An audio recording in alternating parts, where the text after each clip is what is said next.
उसी तरह का है। पहले मैं स्थिति सदिश दे दिया था और यहाँ पे बस इनके शीर्ष दिए गए हैं, तो त्रिभुज का क्षेत्रफल हमें निकालना है। सेम वही करेंगे, कोई भी दो आसान भुजाओं का सदिश निकाल लेंगे और फिर क्रॉस प्रोडक्ट निकाल कर उसके 1/2 में मैग्नीट्यूड से गुना कर देंगे उस क्रॉस प्रोडक्ट के। ए का निर्देशांक 1 1 2 दिया है, बी का निर्देशांक 2 3 5 दिया है ना जी। बी का निर्देशांक 2 3 5 दिया है, सॉरी। और सी का निर्देशांक जो दिया है आपका 1 5 5 दिया है। आप कोई भी दो सदिश, मान लो मैं वेक्टर ए बी और ए सी निकाल देता हूं, बोला था ना, कोई भी दो निकाल दो। आप ए बी निकाल दो तो आप क्या करेंगे, 2 माइनस का 1 आई कैप। आप तीनों के शीर्षों के स्थिति सदिश आपके दिए है ना जी। स्थिति सदिश हम लोग निकाल सकते हैं, आई कैप प्लस जे कैप प्लस 2 कैप, या दो बिंदुओं को मिलाने वाली रेखाखंड के सदिश भी निकाल सकते हैं। ठीक है, ये भी हम लोग जानते हैं, 3 माइनस 1 जे कैप और 5 माइनस 2 के कैप।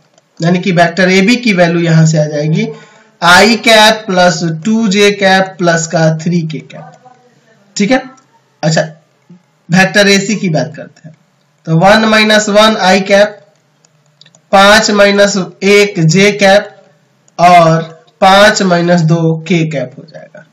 तो यहां से वेक्टर ए सी जो होगा वह आपका हो जाएगा 0, यहां आ जाएगा आपका 4 जे कैप और प्लस में 3 के कैप, यही ना हो जाएगा। चलिए अब दोनों का क्रॉस प्रोडक्ट निकालते हैं, ए बी का और ए सी का। क्या हो जाएगा यहां से, आई कैप जे कैप के कैप, 1 2 3 और यहां पर होगा 0 4 3। अब चलिए अब यहां पे वैल्यू निकाल लेते हैं।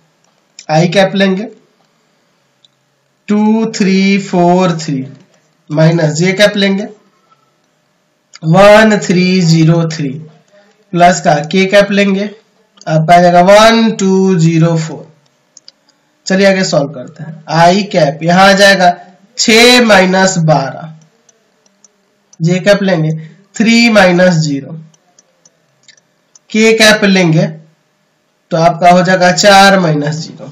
यानी कि यहां से हमारा इनका क्रॉस प्रोडक्ट जो आ गया वह माइनस का 6 आई कैप माइनस का 3 जे कैप और प्लस का 4 के कैप हो जाएगा, यही ना हो जाएगा।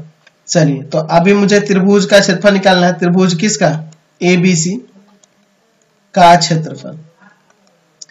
तो 1/2 magnitude of vector A B cross vector A C, 1/2 इसका मैग्नीट्यूड यानी कि इसका मैग्नीट्यूड माइनस 6 का स्क्वायर माइनस 3 का स्क्वायर और प्लस में 4 का square, 1/2 root under 36 plus 9 plus 16।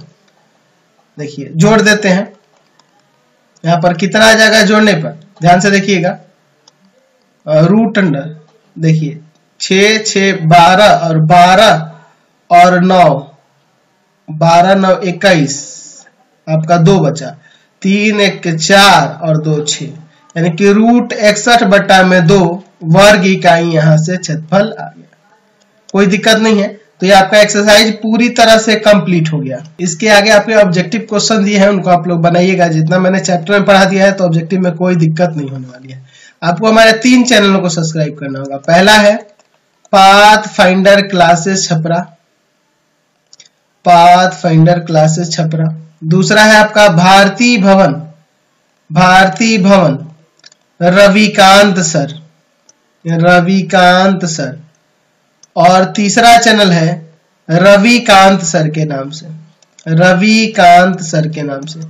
तीनों चैनल को सब्सक्राइब करेंगे और इससे रिलेटेड वीडियो के लिए सीधे डिस्क्रिप्शन में देंगे, और इससे संबंधित नोट्स के लिए गूगल पे जाके सर्च करेंगे www.ravikansir.in, रविकांत सर.in। यहाँ पर जाके आप सभी क्लासेस के नोट्स को, उनके पीडीएफ को, ऑब्जेक्टिव को, सब्जेक्टिव को, सारे क्वेश्चन आंसर को डाउनलोड कर सकते हैं और पढ़ भी सकते हैं।